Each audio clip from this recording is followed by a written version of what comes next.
Assalomu alaykum hurmatli abituriyentlar, charchamayapsizlarmi? Bugun sizlar bilan birga adjective va adverb mavzusini ko'rib chiqar ekanmiz. Ingliz tili kitobchasini bitimga chiqargan 2019 da. Mavzumiz sifat va ravishlar ekan. E'tiborlaringni birinchi testga qaratmoqchiman.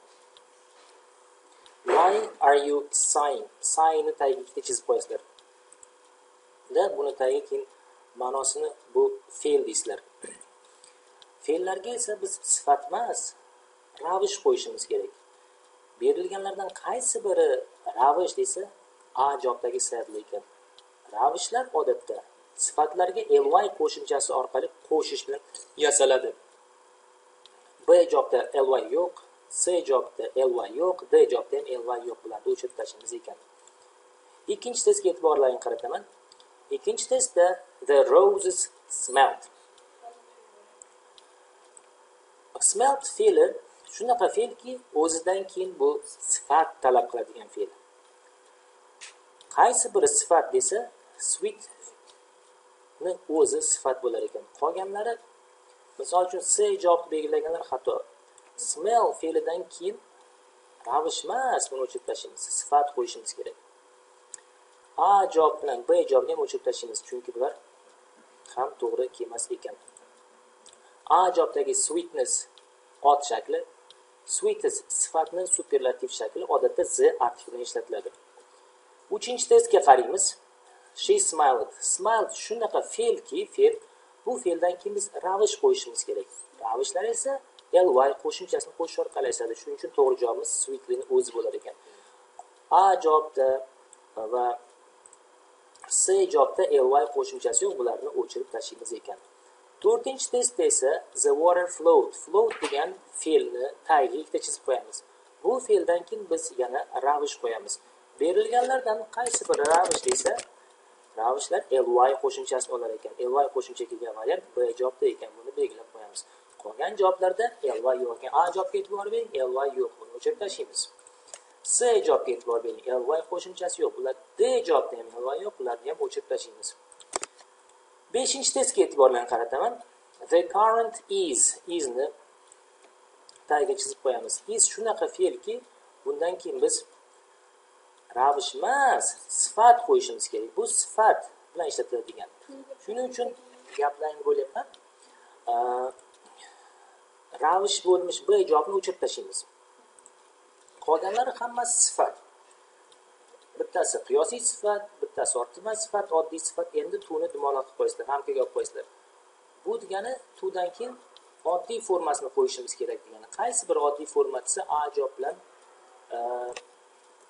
D javob emas. Oddiy formasida r qo'shimcha qo'shilmaydi, most qo'shilmaydi. O'zi bo'lar ekan. To'g'ri javobimiz shunda C qolar ekan. 6-testda tell me all dan keyin biz ravish qo'yishimiz kerak. Tell degan fe'lni tagiga chizib qo'yamiz. Bu shunaqa fe'lki, undan keyin ravish qo'yilishi kerak ekan. Qaysi bir ravish desa, A javobdagi honestly ekan.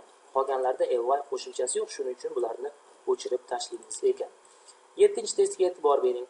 He seems to be ni tagiga chizib qo'yiladi. To be shunaqa fe'lki, bundan keyin sifat qo'yiladi. Qaysi biri sifat desa, C javobdagi honest sifat ekan. Ha, nima uchun bo'lmasam A javob bo'lmaydi desa, chunki A javobda ikki marta qiyosiy forma kelishligi xato. Ham more qiyosiy forma, ham honester qiyosiy forma. Avvalambor ingliz tilida honester degan so'z yo'q, buni o'chirib tashlaymiz. To be fe'ldan keyin esa ravish qo'yilmaydi, B javobni o'chirib tashlaymiz.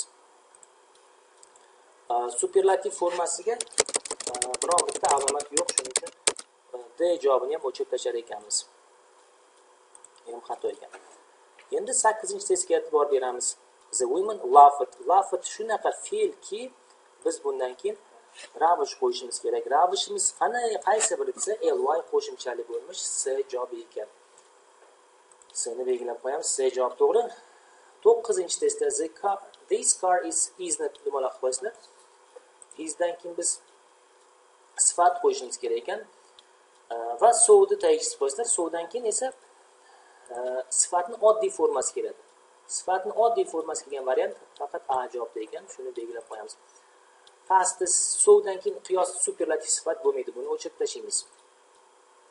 komparativ gapingiz bo'lyapman. So'dan keyin qiyosiy sifat ham qo'yilmaydi. So'dan keyin faqat oddiy sifat qo'yiladi. Aytmoqchimanki, so'dan keyin faster degan sifat qo'yilmaydi. Ingliz tilida the ijobdagi faster degan so'z yo'q.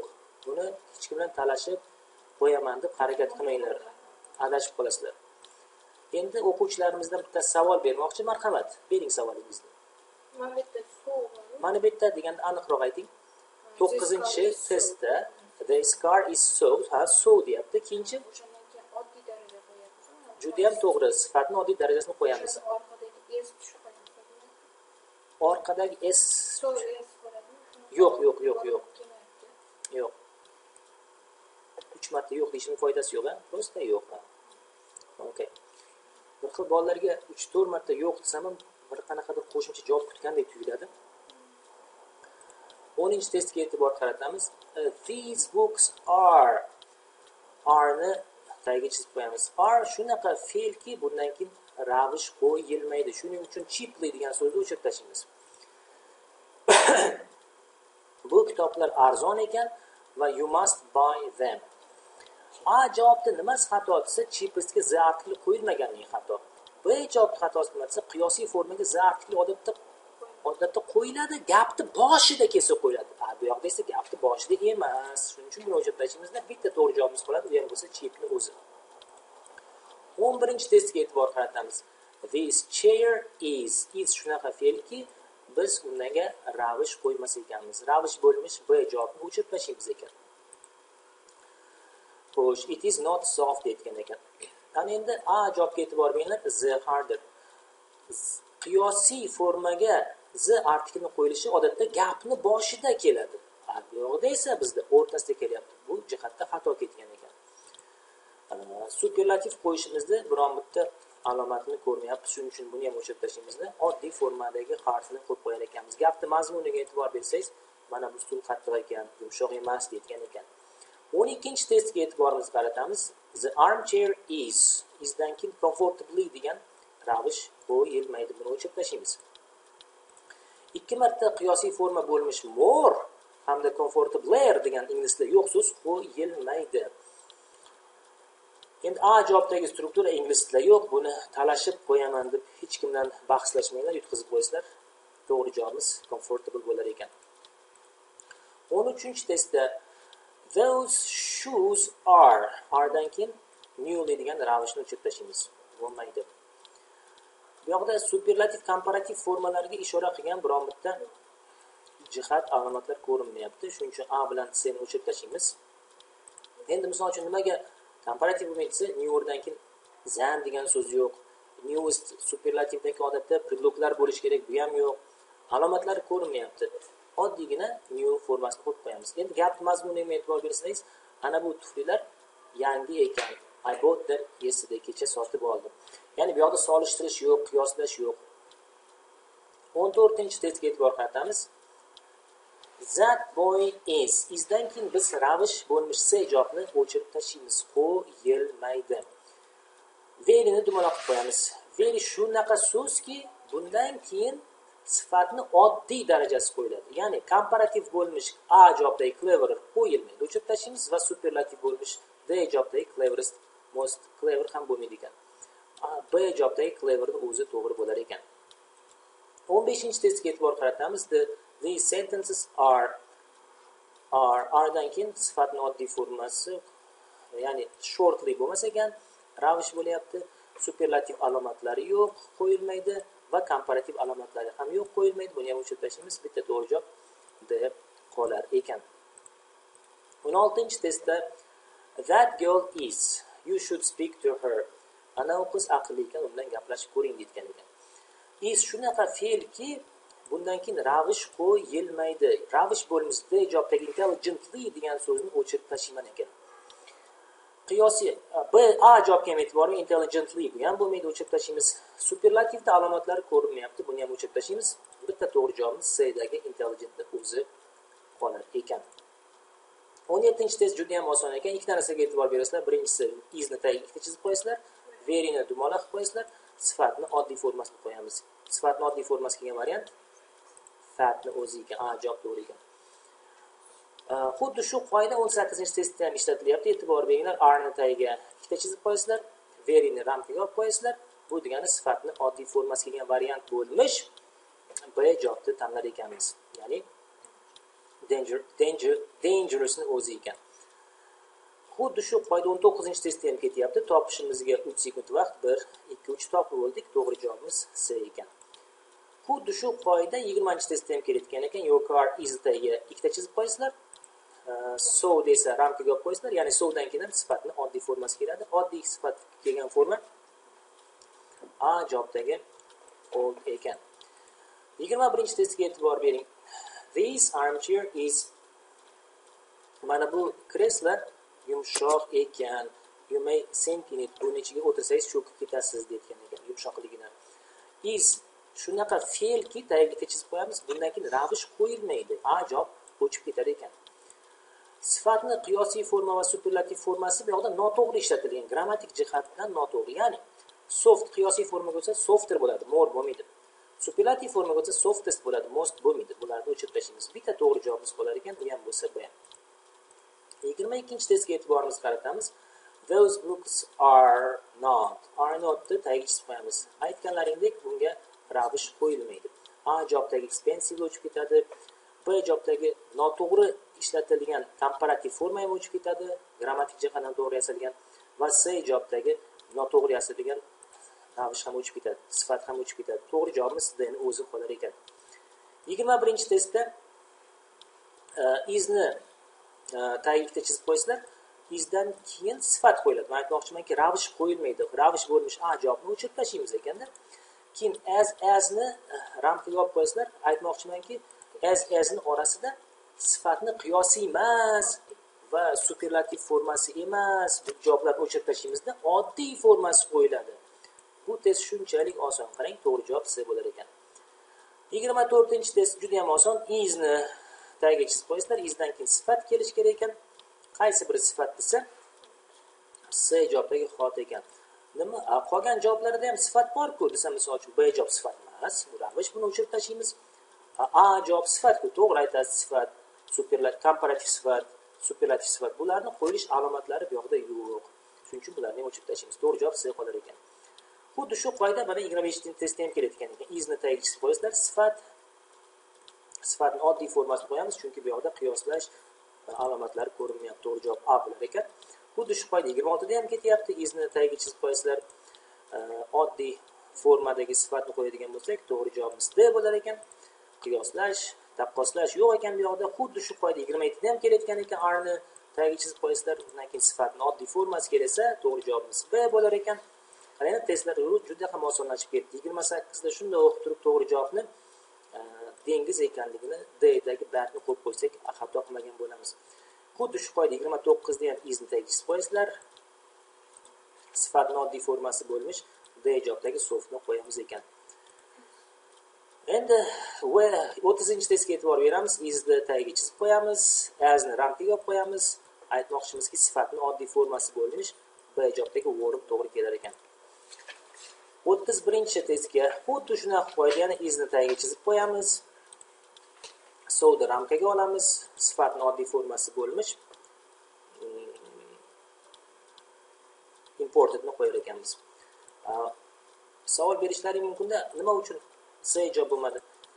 Qisqachasi mana bu yerdagi so o'zidan keyin asni, lessni, mostni talab qilmaydi. So'dan keyin sifatni oddiy formasi o'zi qo'yilar ekan. Shunchalik test oson. 32-testda isni tagiga chizib qo'yamiz, sifat qo'yiladi. Asni ramkaga olib qo'yamiz, aslarni ramkaga olib qo'yamiz. Aslardan keyin sifatni oddiy formasi qo'yiladi. Oddiy formasi kelgan sifat esa D javobdagi clever ekan. 33-testda the test was quite easy. E'tibor beringlar, quite'dan keyin ham sifatning oddiy formasi qo'yilyapti. Easy. Shuncha test juda ham oson bo'ldi. Nuqta Jane expected. Jane kutgandan ko'ra. Jane kutgandan ko'ra bo'ladigan bo'lsa, to'g'ri javobimiz e'tibor beringlar, A javobda easy qiyosiy formaga o'tsa oldiga more qo'yilmaydi, o'chirib tashlaymiz. Noto'g'ri javob. C javobga e'tibor bering. Easier qiyosiy formaga o'tsa o'zidan keyin asni talab qilmaydi. As noto'g'ri qo'yilgan. The job ham xato. Qiyosiy formaga o'tsa oldiga more qo'ymaydi. Buni ham o'chirib tashlaymiz-da. To'g'ri javobimiz shunda easier than bo'lar ekan. Gapning mazmuni Jane kutganidan ko'ra. 34-testda roundni tagisiz qo'yasizlar. Rounddan keyin aytasizlar men deysizlar. Ravish qo'yaman deysizlar. Fastni ravishi ham fast bo'ladi. Ingliz tilida fast degan so'z yo'q. Hech kim bilan bahslashmanglar. Ingliz tilida lug'atda topa olmaysizlar bu so'zni. As'ni orasiga oddiy formasi qo'yilar ekan. Oddiy formasida fastest yoki faster degan javoblarni o'chirib tashlaymiz. Bular noto'g'ri ekan va oddiy forma bo'lmish B javob to'g'ri qolar ekan. 35-testda Mike's pictures are as perfect as his. Mike'ning rasmlari. Bu yoqda Mike'dagi apostrof s qo'shimchasini ramkaga olib qo'yasizlarda. Ya'ni Mike'ning rasmlari shunaqa mukammal ekanki, ustozinikiga o'xshagan. Ustozini deganda biz C javobdagi apostrof s'ni ramkaga olib qo'yamizda, aynan shu javobni belgilashimiz kerak bo'ladi. Chunki bu yoqda ustoz bilan birgalikda niki degan so'zni ham ishlatishimiz kerak bo'lar ekan. Qolganda niki degan so'z yo'q. Apostrof s o'zbek tilida niki degan ma'noni bildiradi. 36-testda no animal is as ni ramkaga olib qo'yamiz. As o'zidan keyin yana bitta asni talab qiladi. Shuning uchun to'g'ri javobimiz D bo'lar ekan. As o'zidan keyin that, then, so'larni talab qilmaydi. Bu javoblar xato ekan. Bularni o'chirib tashlasak bo'ladi ekan. Qo'rqmasdan o'chirsak bo'ladi. California is farther. Fartherni ramkaga olib qo'yamiz yoki tagisiz qo'yamiz. Qiyosiy forma o'zidan keyin qaysi javobni talab qiladi desa, B javobdagi thenni talab qilar ekan. Qolganlar noto'g'ri ekan. Xo'sh. This mixer deyapti 38-testda costs 2 baravar qimmat degan so'z ingliz tilida twice as much bo'lar ekan.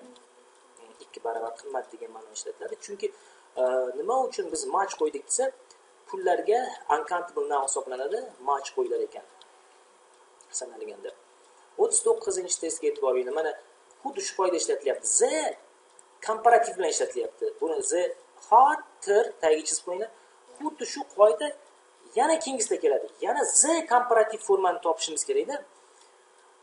The komparativ forma, yana the komparativ forma. Qaysi birida the kelgan desa, A javobda the artikli kelgan, faqat komparativ forma yo'q.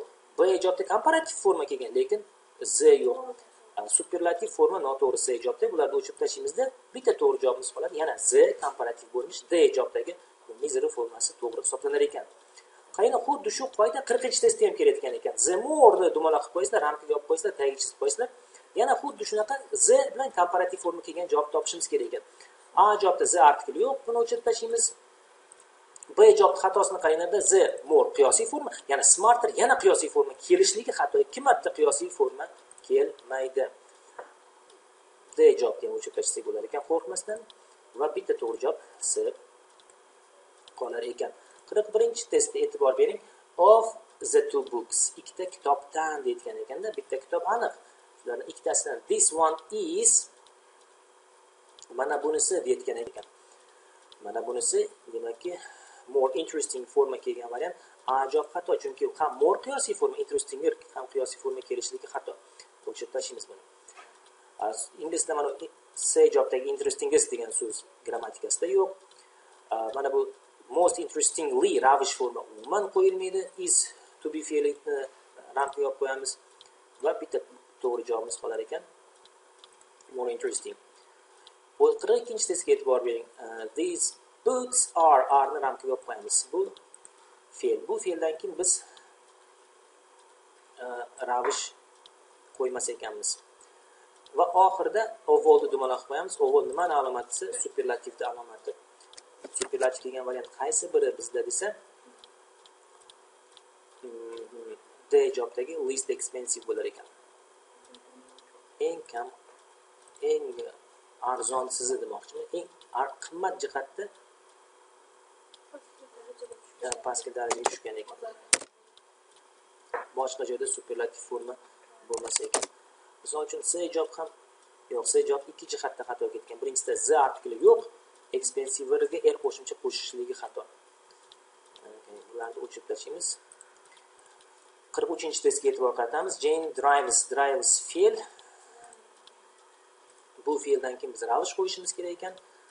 zanni dumaloq qilib qo'yamiz. Faqat ravishni komparativ formasini qo'yishimiz kerak. Qaysi komparativ formasi? A javobdagi more cautiously ekan. Shu javobni belgilab qo'yamiz. B javobdagisi oxiriga ly qo'shimchani er qo'shib kelishi xato ekan. C javobimiz ham, D javobimiz ham xato ekan. Bularni o'chirib tashlaymiz. 44-testda honesty is ... policing. Policies otdan oldin biz sifatni qo'yishimiz kerak ekan. To'g'ri so'zlik eng to'g'ri, eng zo'r degan ma'noda keladi, the best bo'lar ekan. Xo'sh, endi A javobga e'tibor beringlar, ham more qiyosiy forma, ham better qiyosiy forma noto'g'ri. Better qo'yishimiz uchun than kelish kerak. C javobni ham o'chirib tashlaymiz ekan, bular xato ekan. 45-test. Hotels are becoming ... Men sizlarga bitta qiziqarli narsa aytaman. Are becoming tegishsiz qo'yamiz, tepasiga continuous yozib qo'ying. Odatda zo'r qoida aytaman sizlarga. Continuous bo'lganda sifatimiz qiyosiy formaga o'tib ketadi. Qiyosiy sifat kelganda esa bizda non expensive ekan. Shuni belgilab qo'yamiz. E'tibor bering davomida. Nowadays zanni ham dumaloq qo'ysa ham bo'ladi. Zan ham qiyosiy formaga ishora qilar ekan. Yoki shu qoidadan teskarisi testlarda ham kelib qolishi mumkin. Sifat qiyosiy formada beradi-da, zamonni tanlangan deydi. Zamonimiz continuous bo'lar ekan. 46-testga e'tibor beringlar. The damage to the building could be zanni dumaloq qilamiz. Zan qiyosiy formaga ishora qilar ekan. Qiyosiy forma kelgan variantimiz esa C javobdagi worse bo'lar ekan. Z artikli gapni boshida keladi. D javob bo'lmaydi demoqchiman-da. Xo'sh, 47-testda in my opinion that is ... case in my practice. Mana bu in my practice degan birikma in degan predlog bilan kelishligi tagiga chizib qo'yasizlar. Bu superlativga ishora qiladi. Superlativ degan variant C javobdagi the least difficult ekan. Xo'sh, 48-testda the famous scientists say that the sea is ni tagiga chizib qo'yamiz. Isdan keyin biz nima qo'yamiz? Sifatni oddiy formasini qo'yamiz. Sifat qo'yamiz. Davom e'tiboring unknown part of degan predlogni dumaloq qo'yamiz. Of degan predlog superlativga ishora qiladi. Superlativ kelgan variantimiz esa the largest bo'lar ekan. To'g'ri javobimiz B ekan. 49-testga e'tiborlarni qarataman. I think milk chocolate is ... dark chocolate. Bu yoqda ikkita narsaga e'tibor berasizlar. Bittasi milk chocolate, bittasi dark chocolate. Ikkita narsani qiyoslayotganda biz esa qiyosiy bo'lmish sifat qo'yishimiz kerak ekan. Ya'ni A javob to'g'ri ekan. Qolganda qiyosiy forma yo'q ekan. Misol uchun sweetdan keyin as kelishligi shubhali. Sweetdan oldin ham as kelish kerak edi. C javob umuman xato. Ham more qiyosiy forma, ham sweeter qiyosiy forma ikkalasi ham xato ekan. Superlativda alomat yo'q bu yerda. O'chirib tashlaymiz buni ham. 50-test. E'tibor beringlar, 50-test qiziq joyi nimada? This is ... test I have ever done. I have ever done tegishsiz qo'yasizlar. Zamon perfect bo'lsa eslab qolamiz. Sifatni har doim super formasida qo'yamiz. Superlativ forma ga ishora qilgan z artikli ham bor ekan. E'tibor beringlar, z artikli ham dumaloq qo'yasizlar. Superlativga ishora qilgan ikkita jihat bor ekan. Ham z artiklining kelishligi, ham perfect zamonda kelishligi. To'g'ri javobimiz shunda D javobiga ishora qilar ekan. 51-testga to'xtalamiz. That was xuddi shu qoida ishlatilgan. Ham z artikli bor, tagiga chizib qo'yasizlar. Ham perfect kelyapti, tagiga chizib qo'yasizlar. Superlativ kelgan variantimiz esa D javobdagi worst ekan. 52-test. Cost degan fe'lni chizib qo'yasizlar. Cost pulga ishora qilganligi uchun as much as degan so'zni belgilab qo'yamiz. Chunki pullar sanalmaydigan bilan much qo'yilar ekan. Xo'sh, 53-test qiziq joyini nimada qaranglar. My brother Jim is isdan keyin sifat qo'yasizlar. Fardan keyin ham zandan oldin ham mana shu far bilan zan komparativ formaga ishora qiladi. Komparativ forma qaysi desa B javobdagi emas. Chunki B javobdagi ham more qiyosiy forma, ham stronger qiyosiy forma. Buni o'chirib tashlaymiz-da. To'g'ri javobimiz C dagi stronger o'zi bo'lar ekan. 54-testga e'tiborimizni qaratamiz. Will you give me ... detail on this subject? Xo'sh, to'g'ri javobimiz A bo'lmaydi. Nima uchun sizlaring ham more qiyosiy forma, ham further qiyosiy forma o'chib ketar ekan. bu ijobdagi ham much ham far degan so'z ikkalasi ham tarjimasi ancha. Bu so'zlar odatda qiyosiy sifatdan oldin keladi. Bu yoqda bizda qiyosiy sifatlar yo'q. Ancha degan ma'noni biladi. C ijobdagi further'ni ma'nosi qo'shimcha degani, mana shu qo'shimcha ma'lumot to'g'ri keladi. D ijobdagi farther'ni ma'nosi uzoqroq degan. Uzoqroq ma'lumot bo'lmaydi, qo'shimcha ma'lumot bo'lar ekan. Shuning uchun biz buni uzoqroqni o'chirib tashlaymizda, qo'shimcha ma'lumot bo'lmish further degan so'zni qo'yar ekanmiz. Shunda C javobi to'g'ri bo'ldi. 55-testga qaratamiz e'tiborimizni. Xo'sh, ko'pchilik bolalarda xatosini aytaysizlarga. The benefit was ... great success. Ko'pchilik bolalar successga qaraydi, tagiga chizib qo'yib tepasiga noun deb yozadi. Men nounga deydi, such qo'yaman deydi. Ular adashmaydi, to'g'ri. Nounlarga such qo'yiladi. Faqat e'tibor bering, a artikli. Noun bilan kelyapti, great degan sifatni ajratib olyapti. Great degan sifatda chizib qo'ysizlarda, great degan sifatga biz such qo'ysak xato bo'ladi. Katta xato bo'ladi. Biz sifatlarga bu yoqda so degan so'zni qo'ysak bo'ladi. Endi qiziqarlisi nima uchun biz as ni yoki like ni qo'ymadik? O'rtada that degan so'zni ko'rdilaring, o'shani ramka yopib qo'ysizlar. That o'zidan oldin as ni talab qilmaydi yoki like ni talab qilmaydi. Bularni o'chirib tashlaymizda. That o'zidan oldin so ni yoki such talab qiladi. Biz such javobni o'chirib tashladik.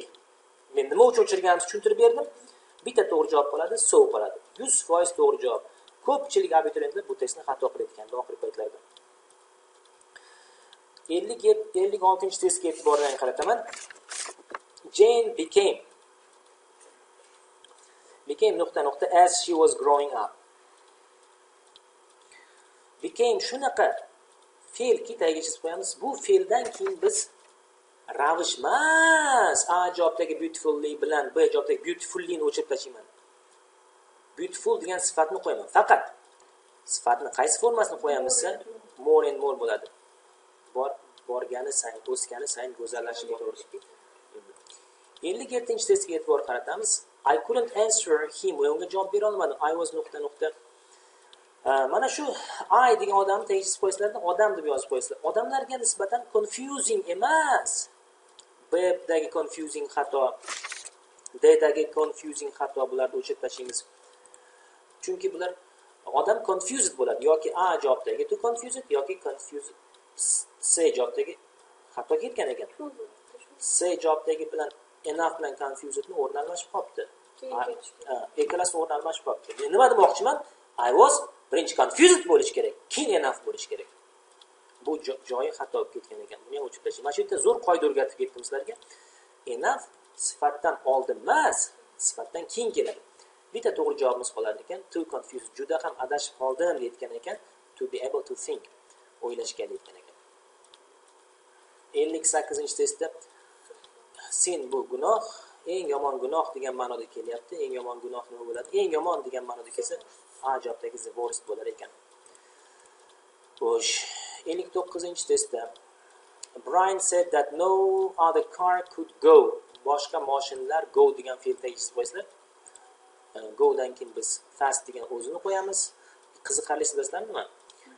As degan so'z o'zidan keyin like the emas. B javobdagi C javobdagilarni o'chirib tashlaymiz. As o'zidan keyin yana as ni talab qiladi. Faqat ikkita javob qolyapti. Yoki A javobdagi as fast as his yoki D javobdagi the car of him ni kelishi juda ham xato ekan. The car of his bo'lsa balki to'g'ri bo'lardi. To'g'ri javobimiz bitta qoladi. A. 60-testga e'tibor qaratamiz. There was heavy traffic in the morning. Ertalab mashinalar juda ko'p edi o'tgan zamonda. We ... came. Came fe'lda chizib qo'yamiz. Fe'ldan oldin hard emas. B, C, D javobdagilar xato. Fe'ldan oldin hardly degan so'zni qo'yamiz. Hardly degan so'zning ma'nosi bazo'r, zo'rg'a yetib oldik vaqtda deyapti-da. Hardly degan so'z asosiy fe'ldan oldin keladi. Sizlarga zo'r qoida o'rgatib ketaman shu yerda. Hardly degan so'z fe'ldan oldin keladi. Hard degan so'z esa fe'ldan keyin keladi. Misol tariqasida sizlarga bitta misol aytaman hozir. Misol uchun I work hard. E'tibor bersak mana shu yerda hard fe'li work fe'lidan keyin ketdi. Ammo lekin I hardly work deydigan bo'lsak, hardly were fe'ldan oldin kelgan bo'lar ekan. Xullas came fe'ldan oldin biz hadli degan so'zni qo'yar ekanmiz. 61-test. Sorry, I'm late. Kechirasiz, kech qoldim. It took me ... to get here. Then deb muloqib qo'yasizlar. Zam qiyosiy forma bo'lmish. D javobni qo'yar ekanmiz. Cho'zib o'tirmaymiz. Qisqa lo'nda qilib aytib ketamiz. 62 da was deb muloqib qo'yasizlar. Wasdan keyin ravish kelmaydi. Ravish bo'lmish javoblar mana C javobdagi difficultly degan so'zni o'chirib tashlaymiz. As deb muloqib qilasizlar. As orasida esa oddiy forma bo'lmish dagi difficult qo'yilar ekan. E'tiborlaring uchun rahmat. Salomat bo'linglar.